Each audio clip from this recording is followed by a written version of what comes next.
नमस्कार प्यारे बच्चों, मैं पीके में आप सभी का स्वागत है।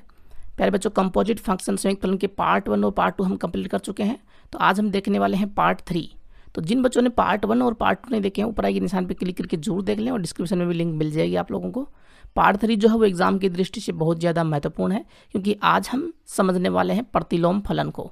एक व्युत्क्रमणीय फलन जो होता है उसका प्रतिलोम फलन कैसे निकालते हैं, और साथ में हम देखेंगे कि इसकी जो प्रॉपर्टीज़ हैं उसमें थ्योरम्स वगैरह हैं जो एग्ज़ाम की दृष्टि से बहुत ज़्यादा महत्वपूर्ण और यहाँ से क्वेश्चन बनता है, एग्ज़ाम में आता है।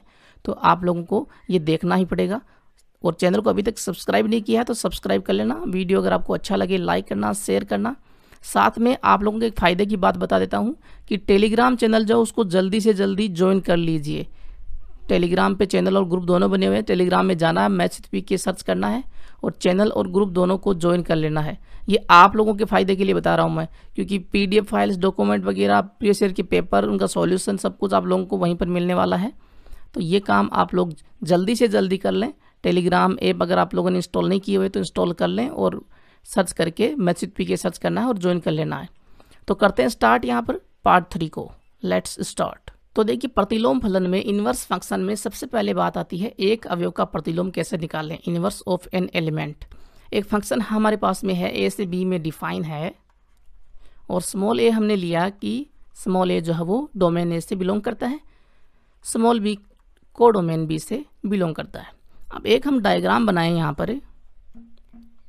देखिए डायग्राम को कि ए सेट है ये और ये बी सेट है। एफ ए से बी में डिफाइन है, small A belongs to A, small B belongs to B. अगर ए का रिलेशन बी के साथ में है तो हम लिखते हैं ए रिलेशन बी, या A B belongs to R, और इसको हम बोलते हैं कि ए बी से संबद्ध है। ए का रिलेशन जो है वो कोरेस्पॉन्डेंस जो है वो बी के साथ में है ना, संबद्ध है, यूँ लिखते हैं। और फलन में हमने, फंक्शन में हमने इसको आगे बढ़ाया, हमने लिखा कि ए का प्रतिबिंब, ए की जो इमेज है वो क्या है, बी है। ठीक है ना, जहाँ से शुरुआत की है वहीं से लेकर चल रहा हूँ कि ए का प्रतिबिंब बी है। इसी तरह से हमने लिखा, और इसको हमने मैथमेटिकली यूँ लिखा कि एफ ए बराबर बी, एफ ए बराबर बी। एफ ए जो था वो रेंज का अवयव था, यानी कि किसके साथ में उसका रिलेशन था, ए का रिलेशन बी के साथ में था, तो एफ ए बराबर बी हमने लिखा। इसको मैं यहाँ पर क्या करूँ कि एफ जो है लेकर आऊँ इसको राइट हैंड साइड में, तो ए बराबर एफ इनवर्स होगा। एफ राइट हैंड साइड में आएगा, इनवर्स होगा ना, जैसे हमने पढ़ा हुआ है कोस के लिए कि कोस थीटा बराबर अगर अक्स है तो थीटा बराबर कोस इनवर्स अक्स। इसी तरह से हमने लिखा था ना। तो यहाँ पर ए बराबर एफ इनवर्स बी हो जाएगा, और इस बात को हम लिखते हैं कि बी का पूर्व प्रतिबिंब प्री इमेज, पूर्व प्रतिबिंब को बोलते हैं प्री इमेज। बी का पूर्व प्रतिबिंब प्री इमेज ए है, और इस पूर्व प्रतिबिंब नाम को हटाकर यहाँ पर प्रतिलोम फलन में क्या कर दिया गया, प्रतिलोम इनवर्स। बी का प्रतिलोम ए है, बी का प्रतिलोम ए है। अब यहाँ पर डायग्राम से समझते हैं। देखिए ए का रिलेशन बी के साथ में था, फंक्शन जो था वो ए से बी में डिफाइन था, और यहाँ पर हमने क्या किया कि हमने बोला कि ए का प्रतिबिंब बी है, ए की इमेज बी है, और बी के लिए हमने देखा कि बी का पूर्व प्रतिबिंब क्या है, ए है, और रिलेशन तो ए का बी के साथ में ही है। ध्यान रखें, रिलेशन जो वो सीधा रिलेशन जो है वो ए का बी के साथ में ही है, लेकिन हम इसको बोलेंगे तो कैसे बोलेंगे कि बी का पूर्व प्रतिबिंब ए है, या बी का प्रतिलोम इनवर्स ए है। ठीक है ना। और हमें पता है कि फंक्शन हमने कई तरह के पढ़े हुए हैं कि बी में कुछ अवयव खाली भी रह जाते हैं, और बी के किसी अवयव के साथ में दो अवयवों का रिलेशन भी हो जाता है। एक एक की फलन हमने पढ़ा हुआ है, आच्छादक पढ़ा हुआ है, अंतरक्षेपी पढ़ा हुआ, बहु एक की पढ़ा हुआ है ना।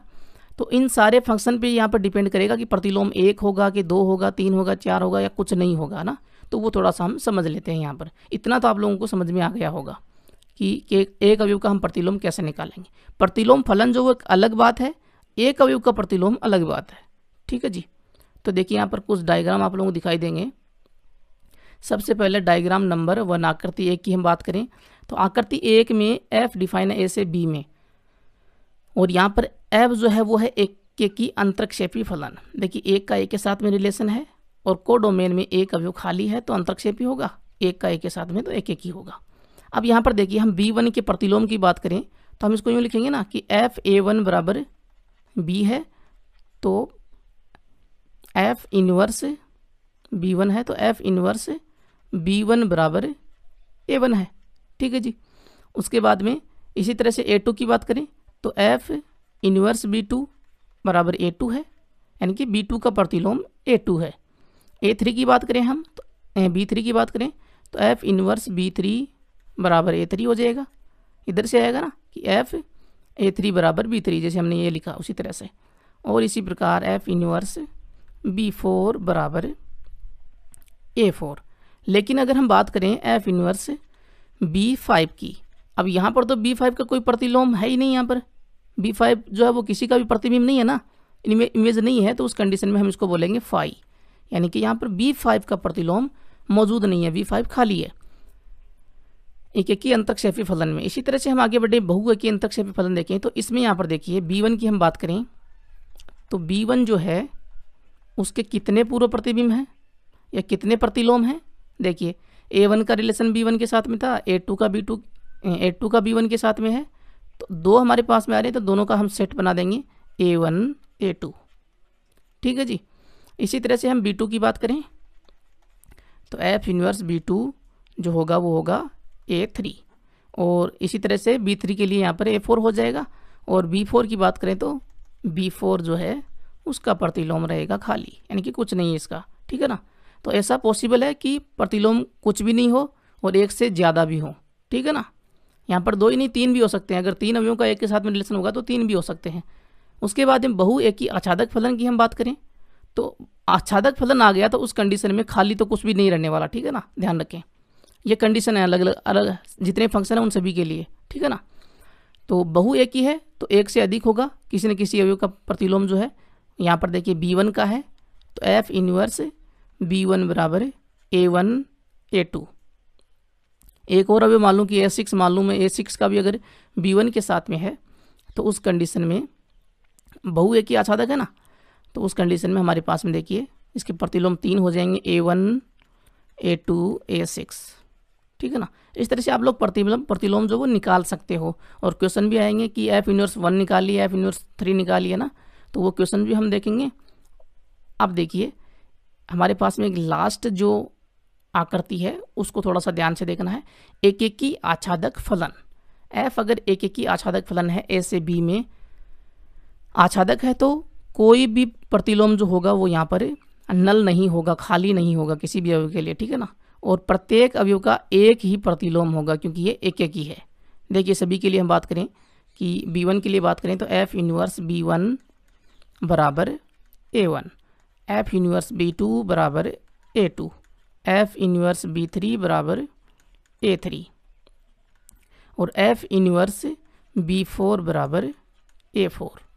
तो ऐसी कंडीशन में प्रत्येक अवयव जो होगा कोडोमेन में उसका एक प्रतिलोम होगा और कोई भी कोडोमेन में ऐसा अवयव नहीं होगा कि उसका प्रतिलोम ना हो। सभी का यहाँ पर प्रतिलोम आ रहा है देखिए। ठीक है ना। कौन सी कंडीशन में? एक एकी आच्छादक फलन वाली कंडीशन में। और इसी कंडीशन में हम निकालेंगे प्रतिलोम फलन। प्रतिलोम फलन जो होगा वो इसी कंडीशन में डिफाइन होगा। ठीक है ना। तो देखिए प्रतिलोम फलन इन्वर्स फंक्शन, इन्वर्स फंक्शन की डेफिनेशन हम कैसे तैयार करते हैं। मैंने आप लोग बताया कि एक एकी आच्छादक फलन के लिए इन्वर्स फंक्शन जो है प्रतिलोम फलन वो डिफाइन होता है। तो मैथमेटिशियन ने इसकी डेफिनेशन को कैसे तैयार किया उसको समझते हैं, पूरे कंसेप्ट को समझेंगे कि F आपके पास में कोई फलन है A से B में डिफाइन है। मैथमेटिशियन ये देखा कि क्या हम कोडोमेन B से डोमेन A में कोई फंक्शन डिफाइन कर सकते हैं। यदि F A से B में डिफाइन है तो उस कंडीशन में तो एक ऐसी सिचुएशन बनी जिसमें ये फलन हम डिफाइन कर सकते हैं। वो सिचुएशन जो मैंने आप लोगों को बताया एक एकी आच्छादक फलन में है ना, एक एकी आच्छादक फलन में। बाकी सभी में क्यों नहीं, तो हमने ये देखा हुआ कि रिलेशन के बेस में हमारे पास में जितने फंक्शन हैं एक एकी फलन, बहुएकी फलन, आच्छादक फलन, अंतरक्षेपी फलन, यहीं से हमने एक एकी अंतरक्षेपी बनाया हुआ है, यहीं से हमने एक एकी आच्छादक बनाया हुआ है, यहीं से हमने बहुएकी आच्छादक बनाया हुआ है, यहीं से हमने बहुएकी अंतरक्षेपी बनाया हुआ है ना। और एक एकी को हम बोलते हैं 1-1 फंक्शन और बहुएकी को बोलते हैं मैनी वन फंक्शन है ना। ये इंग्लिश में भी आप लोगों को पता होना चाहिए। आच्छादक को हम बोलते हैं ऑन टू फंक्शन और अंतरक्षेपी बोलते हैं इन टू फंक्शन। ठीक है जी। तो एक सिचुएशन बनी एक की आच्छादक फलन वाली, जिसमें प्रतिलोम फलन डिफाइन हुआ। उसके लिए आपको ये पता होना चाहिए, मैं पूरा यहाँ पर समझाने वाला हूँ डायग्राम से अच्छी तरह से, लेकिन आप लोगों को फलन की डेफिनेशन याद होनी चाहिए, पता होनी चाहिए कि फलन क्या होता है, क्योंकि फलन की डेफिनेशन के बिना हम प्रतिलोम फलन को नहीं समझ सकते। तो देखिए, फलन की जो डेफिनेशन थी वो पार्ट 1 में हमने देखी थी कि किसी समुच्चय ए से बी में परिभाषित फलन ऐसा नियम है जिसके अंतर्गत ए का प्रत्येक अवयव बी के एक अद्वितीय अवयव से संबद्ध होता है। यहाँ पर मैं फिर से रिपीट कर रहा हूँ, डायग्राम देखिए, यहाँ पर आकृति 3 और 4 आप लोगों को दिखाई दे रही होगी। 3 और 4 दोनों ही हमने बताया था कि ये दोनों ही फलन हैं। और यहाँ पर क्यों है फलन, ए का प्रत्येक अवयव की बात हो रही थी फलन की डेफिनेशन के लिए। देखिए यहाँ पर ए का प्रत्येक अवयव जो है वो यहाँ पर रिलेशन में आ रहा है ना, बी के किसी न किसी अवयव के साथ में, खाली नहीं है का कोई भी अवयव। तो प्रांत का डोमेन का कोई भी अवयव खाली नहीं रहना चाहिए। और हम बात करें कि प्रांत का कोई अवयव जब वो 2 के साथ में संबद्ध नहीं होना चाहिए, कि A1 का B1 के साथ में, यानी कि अद्वितीय अवयव हमारे पास में यहाँ पर इसके समान दूसरा नहीं होना चाहिए B1 के समान। A1 का B2 के साथ में नहीं हो सकता अगर B1 के साथ में है तो, ठीक है ना। इसके लिए मैंने आप लोगों को बताया हुआ है 1 2 का 4 4 2 का 1 वाले जो सॉन्ग है वो मैंने आप लोगों को बताया था कि 1 2 का 4 के साथ में हो सकता है, 2 का 1 के साथ में हो सकता है, लेकिन 1 का रिलेशन 2 के साथ में नहीं हो सकता। तो ये डेफिनेशन आप लोगों को पता होनी चाहिए। अब देखिए, बाकी जो फंक्शन हमारे पास में थे बहुएकी और अंतक्षेपी, खास तौर पे बात करें हम तो उनमें ये प्रतिलोम फलन डिफाइन क्यों नहीं होता है वो समझ लेते हैं। तो डायग्राम से देखिए, एक की अंतक्षेपी मैंने फलन लिया हुआ है ना, तो एक ही है तो एक का एक के साथ में रिलेशन होगा। देखिए दिखाई दे रहा होगा आप लोगों को, एक का एक के साथ में है। अंतक्षेपी है तो उस कंडीशन में कम से कम से प्रांत में कोडोमेन में एक अवयव खाली रहेगा जिसका पूर्व प्रतिबिंब प्री इमेज यहाँ पर मौजूद नहीं होगी, ठीक है जी। अब हम अगर प्रतिलोम फलन डिफाइन करेंगे तो कोडोमेन बी से डोमेन ए में डिफाइन करेंगे, तो हमने इसको उल्टा लिख लिया। देखिए यहाँ पर सब कुछ उल्टा लिखा हुआ मैंने, B1 का A1 के साथ में है, B2 का A2 के साथ में, तो B2 A2 ले लिया मैंने, B3 A3 ले लिया ना, और B5 खाली था तो यहाँ पर भी B5 खाली है। अब हम अगर फंक्शन डिफाइन करेंगे तो हमें पता है कि डोमेन में कोई भी अवयव खाली नहीं रहना चाहिए, लेकिन यहाँ पर तो B5 खाली है, तो फलन की डेफिनेशन यहाँ पर जो है वो परिभाषित नहीं हो रही है ना, वो डिफाइन नहीं हो रही है। तो फलन ही डिफाइन नहीं है तो प्रतिलोम फलन हम कहाँ से डिफाइन कर देंगे, तो ये फलन ही नहीं है, क्योंकि B5 यहाँ पर डोमेन में खाली आ रहा है एक अवयव है ना। हमने इसको उल्टा डिफाइन किया तो B जो वो डोमेन हो गया, और डोमेन हो गया तो B5 यहाँ पर खाली नहीं रह सकता, ठीक है ना। तो अगर अंतक्षेपी फलन होगा उस कंडीशन में फलन जो वो डिफाइन ही नहीं होगा ना, अगर हम प्रतिलोम फलन की बात करेंगे तो। उसके बाद हम बात करें बहुएकी अंतक्षेपी फलन की। अब देखिए, बहुएकी फलन जो तो आपको पता है 2 का एक के साथ में या 3 का एक के साथ में रिलेशन होना चाहिए, तो इसका हमने उल्टा लिखा, B से A में लिखा। तो देखिए B1 जो है उसका रिलेशन A1 और A2 2 के साथ में होगा, क्योंकि यहाँ पर देखिए A1 A2 दोनों B1 के साथ में रिलेशन में थे, है ना। तो यहाँ पर मैंने आप लोग बताया कि फलन की डेफिनेशन में कि 1 का 2 के साथ में नहीं हो सकता, है ना। 1 2 का 4 हो सकता है, लेकिन 1 का 2 4 नहीं हो सकता ना, तो ये फलन ही नहीं है। फलन नहीं है तो प्रतिलोम फलन कहाँ से आएगा। और दूसरी बात, अंतक्षेपी है तो अंतक्षेपी में कम से कम एक अवयव तो खाली रहेगा, यहाँ पर B4 खाली पड़ा हुआ है। हमने उल्टा किया तो ना, डोमेन को डोमेन बनाया, डोमेन को कोडोमेन हमने बना दिया, उल्टा किया और डिफाइन करने की कोशिश की फलन। तो यहाँ पर देखिए B4 खाली पड़ा हुआ है, खाली पड़ा हुआ तो ये भी फलन नहीं है, तो ये वैसे भी डिफाइन नहीं होगा, है ना। तो बहुएकी अंतक्षेपी तो किसी भी कंडीशन में डिफाइन नहीं होगा प्रतिलोम फलन के लिए। उसके बाद में बात करें हम बहुएकी आच्छादक की, तो यहाँ पर बहुएकी है तो हमें पता है कि डिफाइन ही नहीं है बहुएकी तो, है ना। प्रतिलोम फलन डिफाइन नहीं होगा, क्योंकि हम इसका उल्टा करेंगे तो फलन डिफाइन नहीं है। B1 के लिए यहाँ पर A1 और A2 दो हमारे पास में अभी आ गए जो पॉसिबल नहीं है फलन की परिभाषा से, तो ये भी यहाँ पर कंडीशन नहीं बनेगी। तो लास्ट में एक कंडीशन बची थी, वो थी एक आच्छादक फलन, 1 ऑन 2 फंक्शन, इसे हम बोलते हैं बाइजेक्शन, है ना। तो उसमें देखिए एक का एक के साथ में था और आच्छादक है, तो हमें पता है कि सहप्रांत में कोई भी अवयव खाली नहीं रहेगा, सारे के सारे भरे होंगे, परिसर सहप्रांत के बराबर हो जाएगा, रेंज जो वो कोडोमेन के इक्वल हो जाएगी। अब इसका उल्टा हमने लिया, B से A में लिया, तो यहाँ पर भी एक का एक के साथ में होगा और कोई खाली नहीं है B में, तो हमारे पास में फलन जो वो डिफाइन हो जाएगा। और ये जो फलन होगा यही हमारे पास में क्या होगा, प्रतिलोम फलन, इनवर्स फंक्शन। तो इसकी डेफिनेशन हम किस तरह से देंगे, डेफिनेशन आप लोगों ने बुक में देखी होगी, एकदम आसान है कि f a से b में एक की आच्छादक फलन है, तो उस कंडीशन में f का प्रतिलोम फलन f इनवर्स होगा, ठीक है ना। और वो b से a में परिभाषित होगा, और जिसके अंतर्गत जो है वो कि b जो है वो स्मॉल b वो सेट b से होगा, स्मॉल b जो है वो यहाँ पर देखिए सेट b से होगा, है ना। अगर इसमें स्मॉल बी है तो ये सेट बी से बिलोंग करेगा, और इसके लिए एक अद्वितीय अवयव जरूर होगा क्योंकि एक एक ही है ना, तो एक अद्वितीय अवयव जरूर होगा। यहाँ पर ए हमने ले लिया तो बी के लिए ए जरूर डिफाइन होगा, और वो किस तरह से होगा कि ए बिलोंग्स टू ए से संबद्ध है तो एफ ए बराबर बी, इसका उल्टा लेंगे वो एफ होगा ना, तो एफ ए बराबर बी होगा। ये तो रेंज के लिए हमने सीखा हुआ है ना। तो इस तरह से हमें ये लिखना पड़ेगा। इसको हम यूँ लिखें कि देखिए ये डायग्राम हम बनाएं कि एफ ए से बी में डिफाइन है, तो ए बी, ये हो गया एफ ए बराबर बी, है ना, एफ ए के बराबर बी हो गया। इसका उल्टा लेंगे तो हम प्रतिलोम अवयव हमने देखा है कि एफ इनवर्स बी बराबर क्या होगा, ए होगा, है ना। और ये यहाँ पर लिखा हुआ देखिए एफ इनवर्स जो वो बी से ए में डिफाइन होगा और एफ इनवर्स बी बराबर ए है, तो यदि और केवल यदि, ये निशान जो ये बता रहे यदि और केवल यदि एफ ए बराबर बी है, इसका मतलब ये होता है कि एफ ए बराबर बी है तो एफ इनवर्स बी बराबर ए होगा, और यदि एफ इनवर्स बी बराबर ए है तो उस कंडीशन में एफ ए बराबर बी होगा, है ना। इक्विवेलेंस वाली कंडीशन बन रही है, समतुल्य वाली कंडीशन बन रही है ना।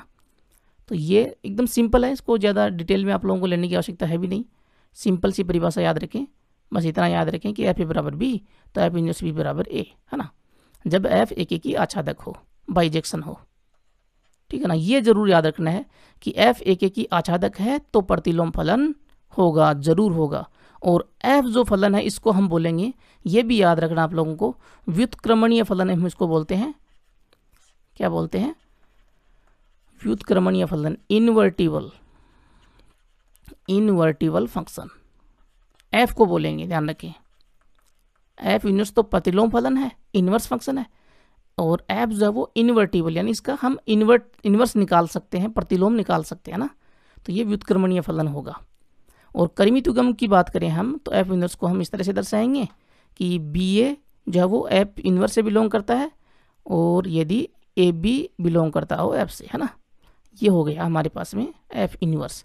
अब बात करें इसके प्रांत और परिसर की, तो देखिए हमने उल्टा डिफाइन किया हुआ है, तो जो एफ का प्रांत है ना, एफ का प्रांत हमारे पास में था ए, वो क्या होगा, एफ इनवर्स का सह प्रांत होगा,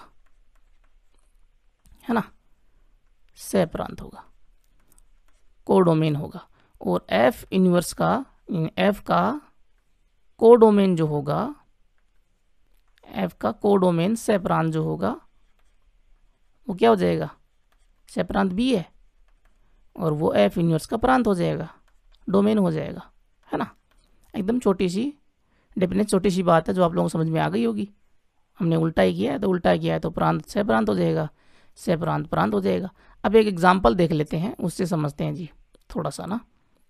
देखिए एग्जाम्पल फर्स्ट देखिए, ए कोई सेट है 1 2 3 4 यहाँ पर अवयव हैं, बी दूसरा सेट है 2 4 6 8 10 इसमें अवयव हैं। एफ ए से बी में परिभाषित है, यदि संभव हो तो एफ इनवर्स ज्ञात कीजिए, यानी कि एफ इनवर्स का मतलब प्रतिलोम फलन हमें बताना है। अब देखिए एफ ए से बी में परिभाषित है, तो यहाँ पर देखिए बी में अवयव जो है वो 1 2 3 4 5 अवयव आ रहे हैं ना, यहाँ पर एफ एक्स हमें नहीं दिया हुआ ना, लेकिन बी में 5 अवयव आ रहे हैं, और एफ एक की आच्छादक फलन होना चाहिए। एफ जो है वो एक की आच्छादक फलन होगा, तभी हम प्रतिलोम फलन निकाल पाएंगे। तो क्या बी में 5 अवयव हैं 2 4 6 8 10, ए में अवयव हैं 1 2 3 4। आप लोगों के लिए बहुत ही इंपॉर्टेंट एग्जाम्पल है, पूरा कंसेप्ट यहाँ से आप लोगों को समझना है। तो देखिए मान लीजिए कि 1 का रिलेशन 2 के साथ में, 2 का 4 के साथ में, 3 का 6 के साथ में, 4 का 8 के साथ में, तो ये 10 जो है यानी कि कम से कम एक अवयव यहाँ पर खाली रहने वाला है ना, ध्यान रखें। और खाली रहेगा तो उस कंडीशन में परिसर जो है वो सह प्रांत के बराबर नहीं होगा, परिसर सह प्रांत के बराबर नहीं है तो आच्छादक नहीं है, और आच्छादक नहीं है तो हमें पता है इस फलन का एफ का हम एफ इनवर्स नहीं निकाल पाएंगे, तो एफ इनवर्स यहाँ पर परिभाषित नहीं होगा। क्या ऐसी कोई कंडीशन बन सकती है कि यह आच्छादक हो जाए? नहीं बन सकती, क्योंकि अगर हम 1 का 2 के साथ में दर्शाएंगे तो वो फलन ही डिफाइन नहीं होगा, है ना। तो एक अवयव यहाँ पर खाली रहना ही रहना है, और रहना ही रहना है तो हमें पता है कि यहाँ पर बात नहीं बनने वाली, तो ये परिभाषित नहीं है, ठीक है ना, नहीं है। उसके बाद में एग्जाम्पल 2 की हम बात करते हैं। तो देखिए एग्जाम्पल 2 भी बिल्कुल ऐसा ही है कि एफ एन से आर में प्राकृत संख्याओं से नेचुरल नंबर से रियल नंबर में परिभाषित है। एफ एक्स हमें दिया हुआ 2x+1, तब यदि संभव हो तो एफ इनवर्स ज्ञात कीजिए। तो क्या एफ इनवर्स संभव हो सकता है? देखिए ये नेचुरल नंबर में कौन कौन सी संख्याएं होती है आपको पता ही है, ये n है और ये r है। f यहाँ पर डिफाइन कर रहा है n से r में, n में हमको पता है 1 2 3 4 5 6 है ना, ये संख्याएं होती हैं। r में सारी होती हैं, कोई भी चाहे वो परिमेय संख्या हो, -1 -2 -1/2 है ना, 0 2 3 जितनी भी सारी होती हैं। अब हम n से r में डिफाइन कर रहे हैं, f हमें दिया हुआ है 2x+1 है ना, तो हम अक्स की जगह है कोई भी प्राकृत संख्या पुट करेंगे तो हमें पता है कि ये जो रिजल्ट है ये पॉजिटिव ही आने वाला है ना, और पॉजिटिव ही आएगा तो नेगेटिव जो संख्याएं हैं और जीरो जो है वो यहाँ पर खाली रह जाएगा, और खाली रह जाएगा तो हमें पता है ये आच्छादक फलन नहीं होगा, है ना। यानी कि 1 का अगर 2 के साथ में हो गया, जैसे हमने 1 पुट किया तो 3 आएगा, तो 1 का 3 के साथ में होगा ना, और इसी तरह से 2 का 2 × 2 4 + 1 5 के साथ में होगा, तो ये नेगेटिव वाली खाली रह जाएंगी ना, और जीरो खाली रह जाएगा, तो उस कंडीशन में ये आच्छादक नहीं होगा, आच्छादक नहीं है तो एफ इनवर्स यहाँ पर परिभाषित नहीं है। तो ये कंसेप्ट आप लोगों को समझना चाहिए ना, कि जैसे यहाँ पर बी में ए से ज़्यादा विभाग है तो ये आच्छादक नहीं हुआ, और आच्छादक नहीं हुआ तो हमारे पास में ये एफ इनवर्स परिभाषित नहीं होगा। तीसरा एग्जाम्पल देखिए, बड़ा ही महत्वपूर्ण एग्जाम्पल है। ए हमें दिया हुआ 1 2 3 4, बी 4 7 10 13, एफ हमें दिया हुआ है ए से बी में, और एफ एक्स जो है वो दिया हुआ है 3x+1, तब यदि संभव हो तो एफ इनवर्स ज्ञात कीजिए। देखिए एफ यहाँ पर ए से बी में डिफाइन है 1 2 3 4, और बी में अवयव हैं 4 7 10 13। हम यहाँ पर प्रतिलोम फलन की बात करेंगे तो बी से ए में डिफाइन होगा, है ना, और उसको हम एफ इनवर्स लिखेंगे। तो पहले हम एफ निकालते हैं यहाँ पर। तो देखिए एफ एक्स हमें दिया हुआ है 3x+1, तो डोमेन से हम एक्स की वैल्यू पुट करेंगे। डोमेन है ए, एफ के लिए डोमेन ए है, f1 हम निकालेंगे, एक्स की जगह 1 पुट किया, 3 × 1 + 1 4 होगा, तो 1 4 बिलोंग्स टू f, है ना, 1 का 4 के साथ में। f2 की बात करें तो यहाँ पर देखिए 3 × 2 + 1 7 हो गया, तो यहाँ पर 2 का 7 के साथ में रिलेशन है फंक्शन एफ में, तो 2 का 7 के साथ में हमने कर दिया। f3 हमने निकाला, 3 × 3 + 1 10 होगा, 3 का 10 के साथ में। इसी तरह से हमने देखा f4 3 × 4 + 1 13 हो गया, तो 4 का 13 के साथ में हो गया। अब इसका हम उल्टा डिफाइन करेंगे ना, तो B में हमारे पास में है 4 7 10 13, और A में हमारे पास में है 1 2 3 4, 1 का 4 के साथ में तो 4 का 1 के साथ में हो जाएगा, 2 का 7 के साथ में तो 7 का 2 के साथ में, 3 10 के साथ में तो 10 3 के साथ में, 13 4 के साथ में, है ना। तो एफ इनवर्स तो हमारे पास में आ रहा है। अब इसको हम लिखेंगे कैसे? एफ हमारे पास में क्या होगा, इसको कर्मित युग्म के रूप में हम लिखेंगे कि एफ जो है वो 1 4, उसके बाद में 2 7, उसके बाद में हमारे पास में f3 जो वो 3 10 है ना, ये 3 10 होगा, और ये 4 13, ठीक है ना, 3 10 4 13, ये अवयव हमारे पास में होंगे। एफ इनवर्स की बात करें तो हमने बताया कि प्रांत जो वो सहप्रांत बन जाता है, और सहप्रांत जो है वो प्रांत बन जाता है, तो इसमें 4 1 हो जाएगा, 4 का 1 के साथ में 4 1, यहाँ पर हो जाएगा 7 2, यहाँ पर हो जाएगा 10 3, और यहाँ पर हो जाएगा 13 4। क्लियर है जी? इस तरह से हम एफ इनवर्स निकालेंगे। और जब हमें ये वैल्यूज़ नहीं दी होंगी, कोई नेचुरल नंबर वाला फंक्शन दिया सेट दिया होगा, कोई रियल नंबर वाला सेट दिया होगा, यानी कि एफ जैसे आर से आर में डिफाइन हो, है ना, तब हम कैसे निकालेंगे एफ इनवर्स, वो भी थोड़ा सा एक एग्जांपल से हम समझ लेते हैं। यहाँ तक सब क्लियर है? तो देखिए एग्जाम्पल 4 जो आपके लिए बहुत ही इंपॉर्टेंट एग्जाम्पल है, मैंने लिया यहाँ पर एफ आर से आर में वास्तविक संख्या में डिफाइन, एफ एक्स बराबर 4x+3, तो हमें एफ इनवर्स प्रतिलोम फलन हमें निकालना है। यहाँ पर ये नहीं दिया हुआ कि एफ एक्स जो है वो एक ही आसाधक फलन है, तो हमें सबसे पहले ये निकालना होगा कि क्या ये एक ही आसाधक फलन है। ये एक ही आसाधक होगा, बाइजेक्शन होगा, तभी हम एफ इनवर्स निकाल पाएंगे। तो ये काम हमने क्लास 11 में अच्छी तरह से किया हुआ है कि यहाँ पर बहुपद फलन जो होता है वो एक ही आसाधक होता है आर में, वास्तविक संख्याओं में, और ये आप लोग निकाल सकते हो बड़ी आसानी से, ठीक है ना। क्लास 11 में सब कुछ किया हुआ है, ऐसे बहुत सारे क्वेश्चन हमने किए हुए हैं। तो यहाँ पर एफ एक्स जो होगा वो एफ जो है वो एक ही आसाधक होगा, है ना। एफ एक्स बराबर 4x+3 है, तो एक ही आसाधक है, आप लोग निकाल सकते हो एक की परिभाषा से और आसाधक की परिभाषा से। अब देखिए ये एक ही आसाधक है तो एफ इनवर्स निकलेगा। अब हम एफ इनवर्स की वैल्यू कैसे निकालेंगे, जैसे हमारे पास में एफ एक्स बराबर 4x+3 है, उसी तरह से एफ इनवर्स एक्स बराबर क्या होगा वो हमें यहाँ पर निकालना है। तो देखिए एफ एक्स बराबर हमारे पास में 4x+3 है, तो हमने इसके बराबर मान लिया y। अब एक डायग्राम हम बनाएंगे, उस डायग्राम से समझने वाले हैं। देखिए यहाँ पर रियल नंबर का सेट ही है आर, एफ जो है वो आर से आर में डिफाइन है, और एक्स जो है वो यहाँ पर आर से बिलोंग करता है डोमेन से, तो यहाँ पर एक्स डोमेन में होगा एफ के डोमेन में, और एफ के को डोमेन में कौन होगा, वाई होगा, है ना। तो वाई बराबर 4x+3 है, तो ये एफ के को डोमेन में हो गया। एफ इनवर्स हम डिफाइन करेंगे तो यहाँ पर वाई जो है वो एफ इनवर्स के डोमेन में होगा, और एक्स जो है उल्टा करेंगे ना, और एक्स जो है वो को डोमेन में होगा ना। अब देखिए हमारे पास में एक्स के बराबर में एक्स का जो रिलेशन है वो वाई के साथ में एफ में, है ना, और एफ एक्स बराबर हमारे पास में 4x+3।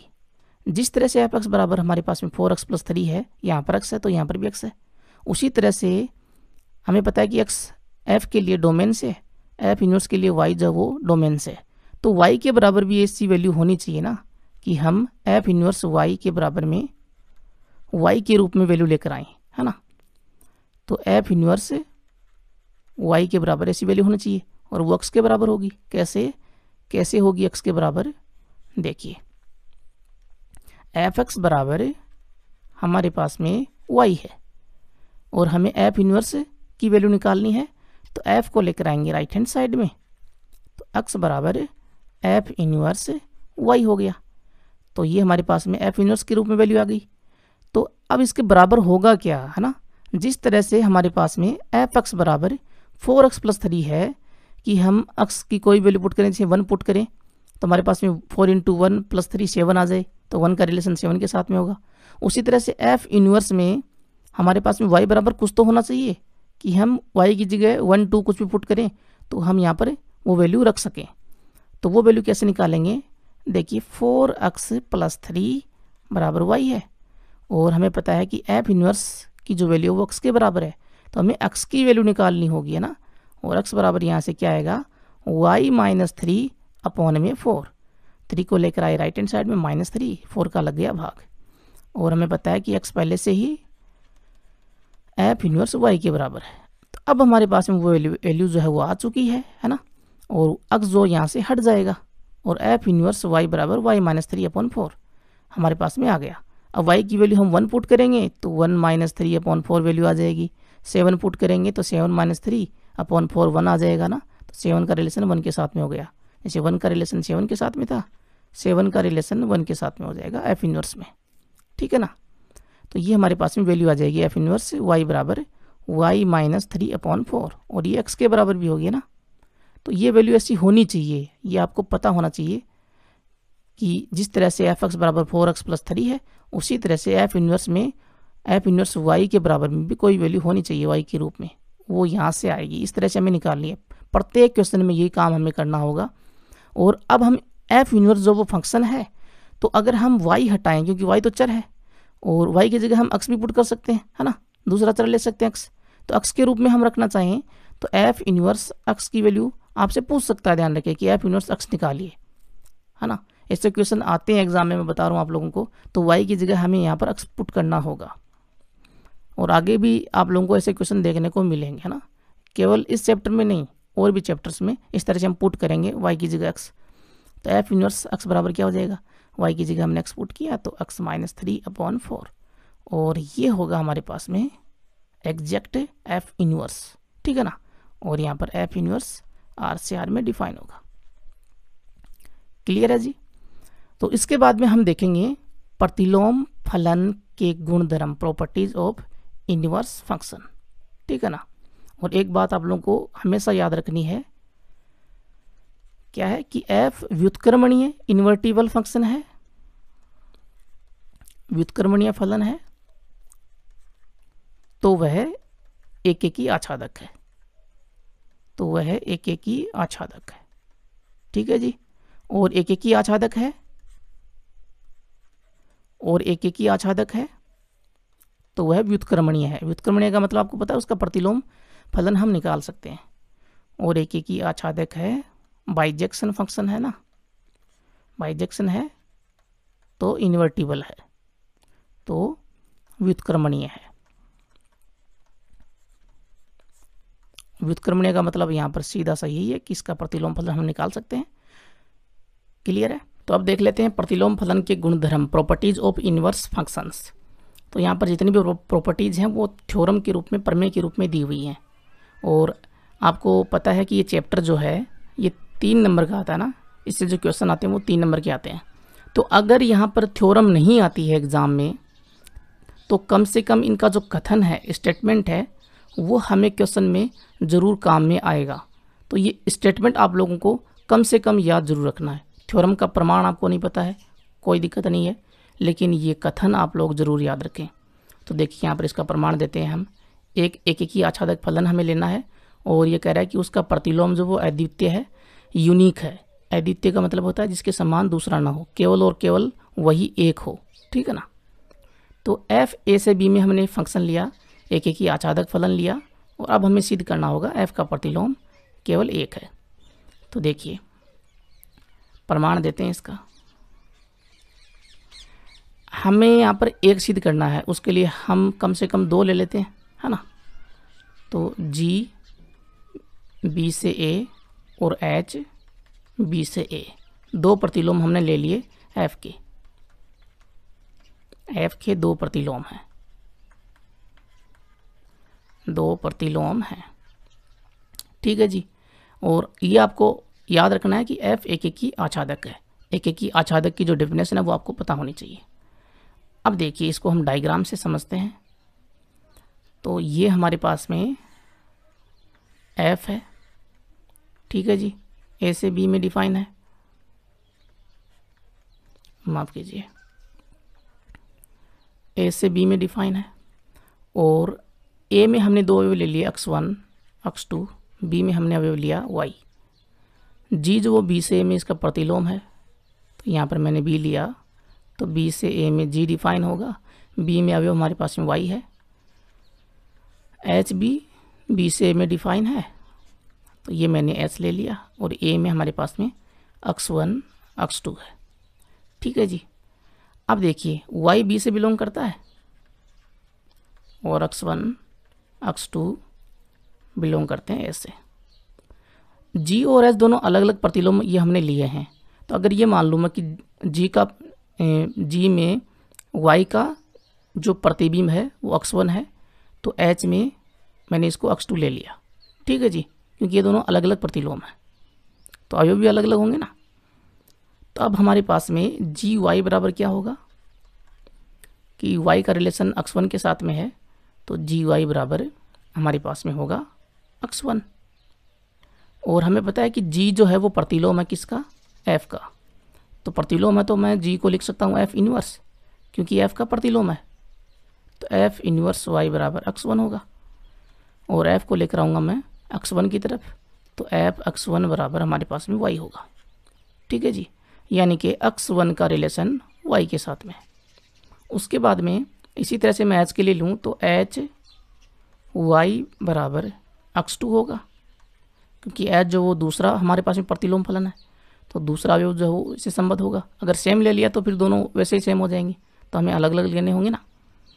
अब देखिए एच बी एफ का प्रतिलोम है, तो एफ इनवर्स y बराबर हमारे पास में यहाँ पर x2 होगा, और यहाँ से एफ x2 बराबर y होगा, ठीक है जी। अब यहाँ पर देखिए y दोनों सेम आ रहे हैं, f(x1) बराबर f(x2) है। तो इक्वेशन ये फर्स्ट हो गई, ये सेकंड हो गई। तो f(x1) बराबर हमारे पास में f(x2) आ रहा है। ठीक है जी, दोनों वैल्यू जो y के इक्वल हैं। और हमें पता है कि f जो है वो क्या है, f एक ही है, f एक ही आच्छादक है, तो एक ही है ना।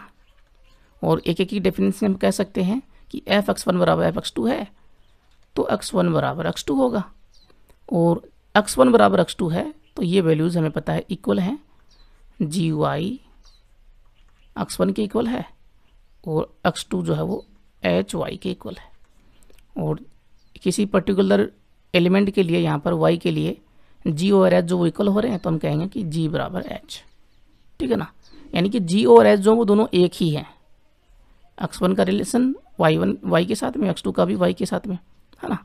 और f(x1) बराबर f(x2) है, दोनों y के इक्वल हैं, तो हम यहाँ पर ये कहेंगे कि g बराबर h होगा। जो यहाँ पर पूरी जो व्याख्या है वो यही कह रही है ना। और ये बराबर हैं तो हम लिखेंगे अतः f का एक ही प्रतिलोम होगा, केवल और केवल एक ही प्रतिलोम है। ठीक है ना। तो यहाँ पर दूसरे गुणधर्म को, प्रॉपर्टी को देखते हैं, दूसरी थ्योरम को देखते हैं। क्या कह रहा है, यदि f a से b में एक ही आच्छादक फलन हो तथा f इन्वर्स b से a f का प्रतिलोम फलन हो, इन्वर्स फंक्शन हो, तो यहाँ पर ये वैल्यू हमें प्रूव करनी है। तो ये कथन जो आप लोगों को याद रखना है कि f o f इन्वर्स बराबर i b होता है और f inverse o f composite function जो है वो i a के इक्वल होता है। i a आपको पता ही है, i b का मतलब है बी सेट में तत्समक फलन, आइडेंटिटी फंक्शन। आई ए का मतलब है ए सेट में तत्समक फलन। ठीक है जी, तो देखते हैं इसका प्रूफ क्या होगा। प्रूफ नहीं तो कम से कम ये इतना तो आप लोगों को याद रखना ही रखना है, इनको अलग कॉपी में आप लोग लिख लें।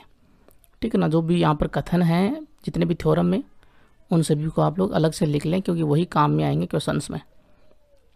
तो देखिए f हमारे पास में फंक्शन है, a से b में डिफाइन है, एक ही आच्छादक है, इसे हम बाइजेक्शन बोलते हैं ना। बाइजेक्शन 1-1-on-2 फंक्शन है। 1-1-on-2 होता है तभी उसका f इन्वर्स निकाल सकते हैं हम, ये आपको याद होना चाहिए। f इन्वर्स जो वो b से a में डिफाइन है, f का प्रतिलोम है तो b से a में डिफाइन होगा। f का प्रतिलोम इन्वर्स फंक्शन है, ये हमें दिया हुआ है। अब हमें प्रूफ करना है कि f o f इन्वर्स बराबर आई बी और f इन्वर्स o f बराबर आई ए। तो एक डायग्राम हम देख लेते हैं यहाँ पर। ये f हमारे पास में है, a से b में डिफाइन है और यहाँ पर b सेट है, ये a सेट है, तो b से a में f इन्वर्स डिफाइन होगा।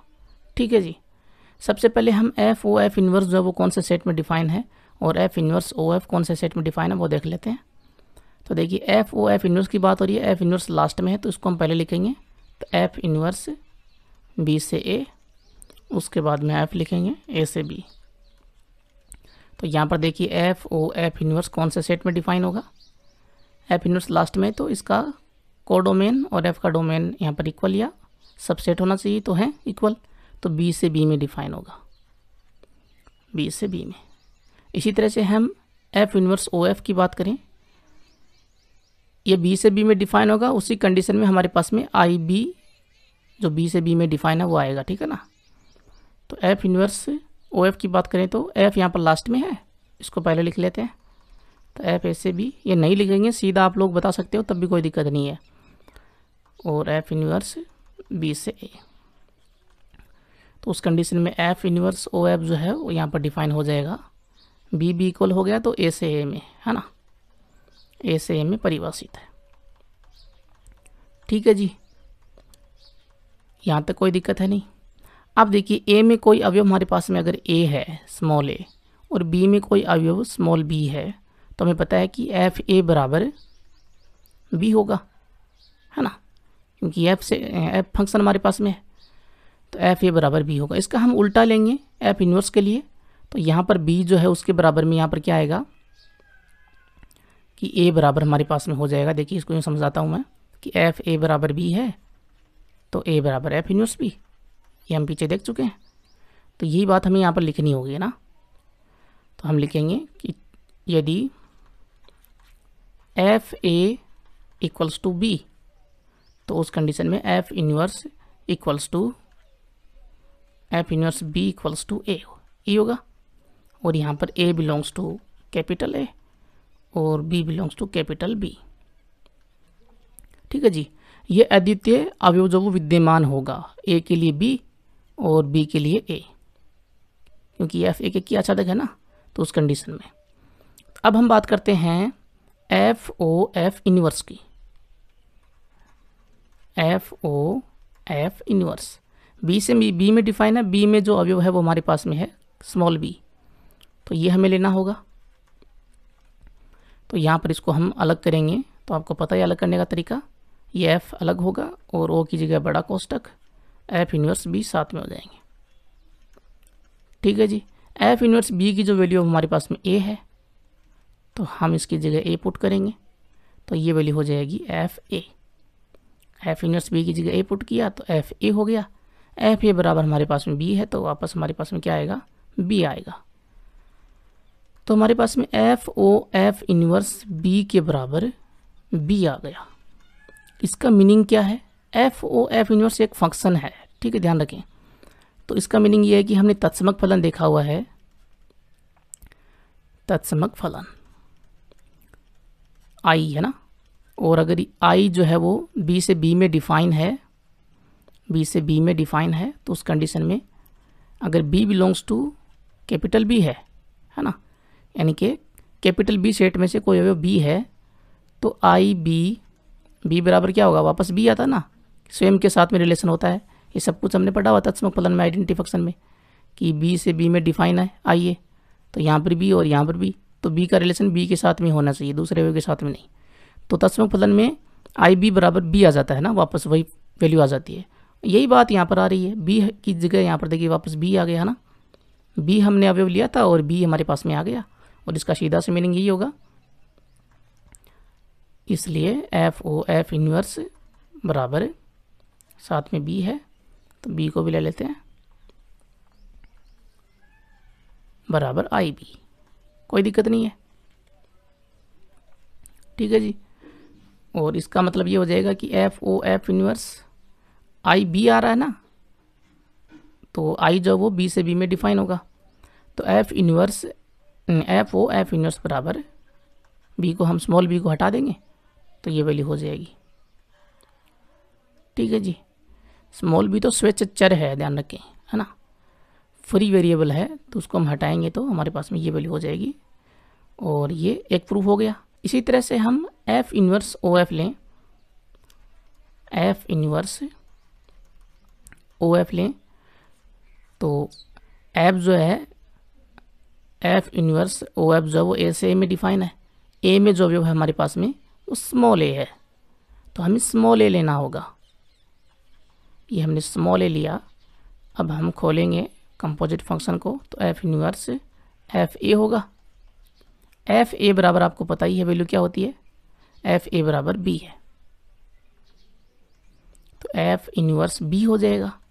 एफ इन्वर्स बी जो है उसकी वैल्यू ए है, तो इसकी जगह हम ए पुट कर देंगे, और यहाँ से हमारे पास में क्या आया, F inverse O F A बराबर ए, तो ए का रिलेशन ए के साथ में हो गया ना, इसका मतलब ये है, और ऐसा होता है तो आपको पता है वो तत्समक फलन होता है। तो F inverse O F A बराबर आई ए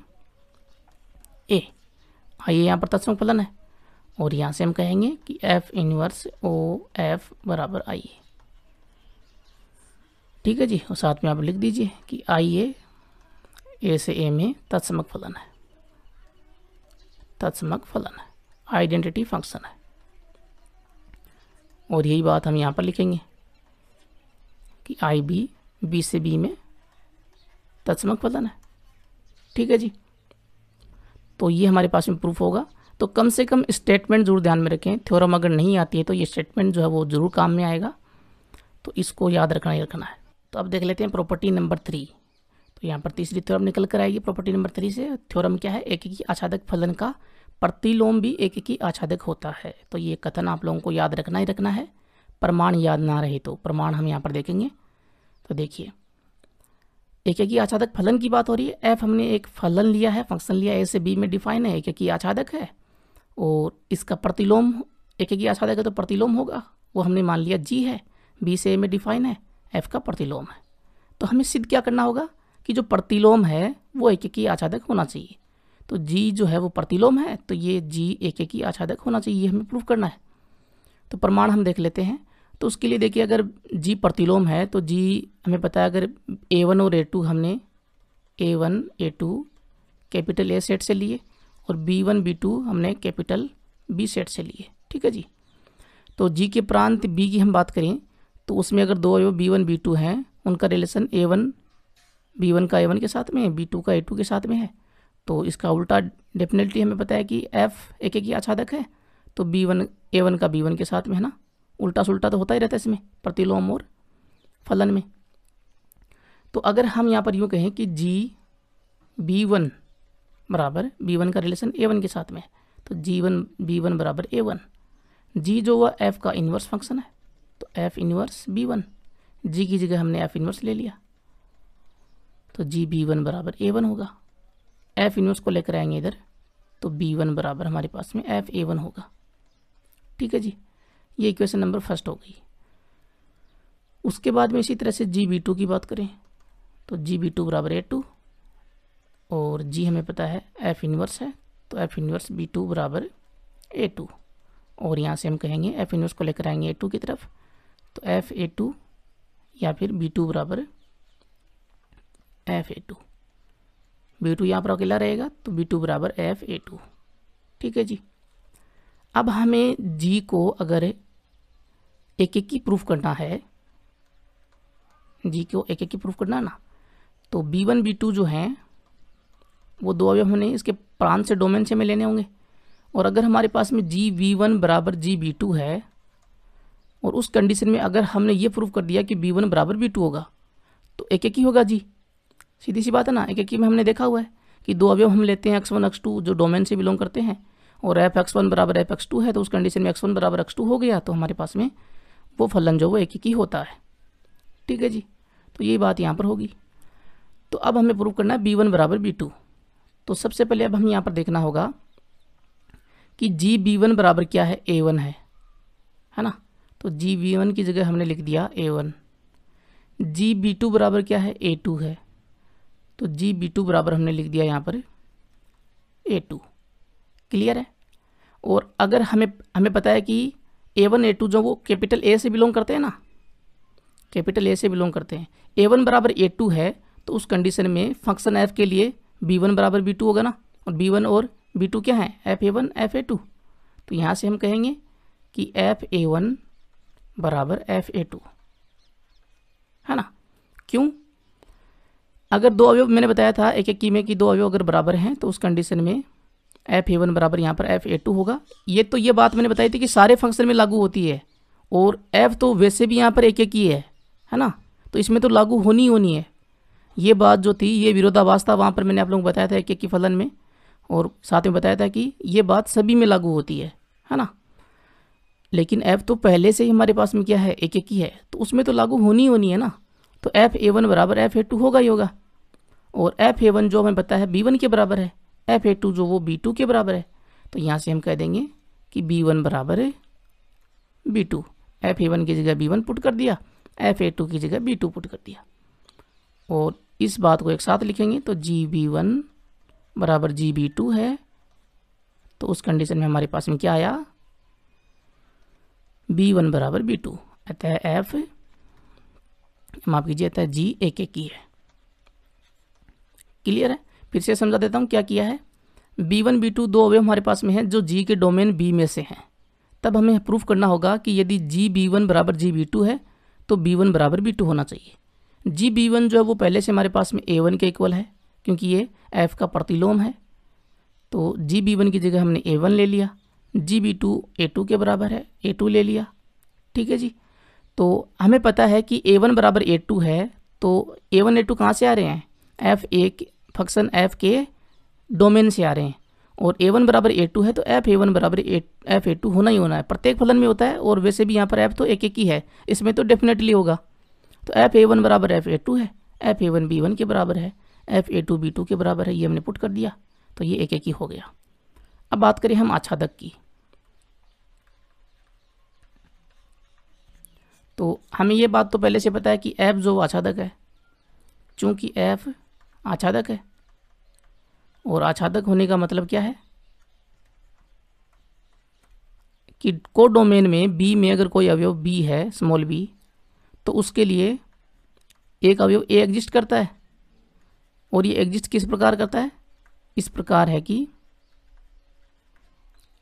है कि एफ ए बराबर बी। ठीक है जी, एफ आच्छादक है तो ये कंडीशन हमने सीखी हुई है, हमको पता है। अब अगर जी आच्छादक है तो हमें ये प्रूव करना होगा कि इसका उल्टा प्रूव करना होगा ना, सारी चीज़ें हमें उल्टी लेनी होंगी। तो यहाँ से देखिए एफ ए बराबर बी है, एफ ए बराबर बी है तो एफ इन्वर्स बी बराबर क्या होगा, ए होगा। एफ इन्वर्स करेंगे तो एफ इन्वर्स बी बराबर ए होगा। एफ इन्वर्स जो वो जी के बराबर है, जी बी बराबर हमारे पास में ए आ गया। तब हम लिखेंगे, तब ए बिलोंग्स टू ए के लिए जी में, ये जी फंक्शन की बात हो रही है, there exist B belongs to B है, तो हमें प्रूफ करना होता है कि जी बी बराबर ए, और ये हमने पहले प्रूफ कर दिया यहाँ पर, है ना। इस प्रकार है कि जी बी बराबर ए, ठीक है ना। और ये इक्वेशन फर्स्ट से हम कह सकते हैं इक्वल है ना, इसलिए यहाँ पर ये हमने लिया है। और इसका मतलब ये हुआ कि जी आच्छादक है। आच्छादक एक एक की ये सब कुछ आप लोग क्लास 11 में अच्छी तरह से पढ़ाया हुआ है, तो और अच्छी तरह से यहाँ पर पढ़ लीजिए और दोबारा क्लास 11 की क्लासेज जो है वो आप लोग जो वीडियोज हैं वो देख लीजिए। जी आच्छादक है तो जी एक एक ही है, आच्छादक है तो एक एक ही आच्छादक हो गया। क्लियर है। अब देखिए इन्वर्स फंक्शन की लास्ट प्रॉपर्टी, लास्ट थ्योरम यहाँ पर है। यदि फलन f और g दो एक एक ही आच्छादक फलन हैं कि संयुक्त फलन GOF परिभाषित हो तो GOF का प्रतिलोम फलन विद्यमान होगा तथा GOF का whole inverse is equal to f inverse और g इन्वर्स। तो यहाँ पर ये स्टेटमेंट जो है ये आपको याद रखना है कि GOF का इन्वर्स जो है वो f इन्वर्स और g इन्वर्स के इक्वल होगा, दोनों ये कंपोजिट फंक्शन है। तो यहाँ पर ये हम प्रूव करेंगे। दो बातें हमसे प्रूव करवा रहा है कि GOF का प्रतिलोम फलन विद्यमान होगा, तो बिल्कुल होगा, इसमें कोई शक नहीं है। कैसे होगा देखिए, दो फलन हम ले रहे हैं f और g, f ले रहा हूँ मैं यहाँ पर a से b में डिफाइन है, g जो उसे हमें b से c में डिफाइन लेना ताकि हम GOF को परिभाषित कर सकें। तो दो एक एक ही आच्छादक फलन है तो GOF जो वो a से c में डिफाइन हो जाएगा, क्योंकि यहाँ पर f का कोडोमेन और g का डोमेन दोनों इक्वल हैं तो a से c में डिफाइन हो जाएगा। अब हमने एक थ्योरम सीखी हुई है, मैं आप लोगों को दिखा देता हूँ। देखिए दो एक एक ही आच्छादक फलनों का संयुक्त फलन भी एक एक ही आच्छादक होता है ना, ये हमने सीखा हुआ है। तो दो फलन हमारे पास में FG हैं तो इनका जो कंपोजिट फंक्शन है GOF वो भी एक एक ही आच्छादक होगा अगर परिभाषित है तो। यहाँ पर परिभाषित है तो GOF भी एक एक ही आच्छादक होगा, है ना।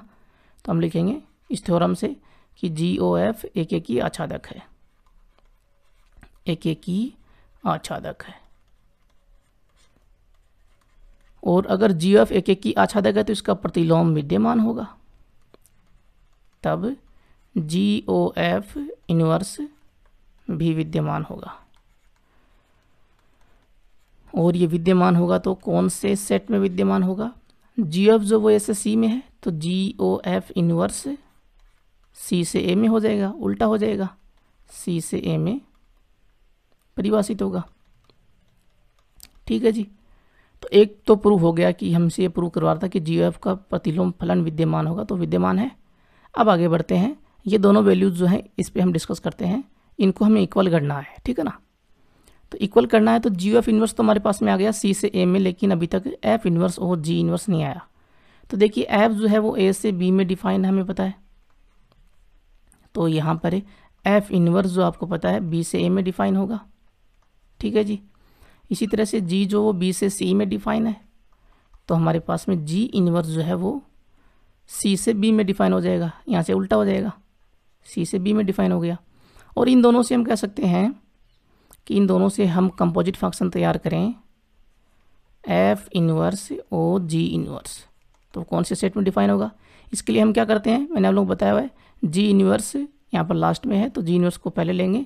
इसका कोडोमेन एफ के डोमेन के इक्वल होना चाहिए, इक्वल है, तो यहाँ पर सी से ए में डिफाइन होगा ना, जो लास्ट में उसी का डोमेन, तो सी से ए में ये डिफाइन हो जाएगा।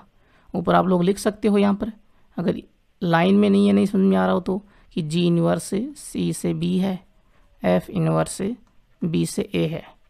जो लास्ट में होता है यहाँ पर वो हम पहले लिखते हैं ना, अब हमें पता चल जाएगा सी से ए में डिफाइन होगा, ठीक है ना। इस तरह से आप लोग लिख के भी चेक कर सकते हो।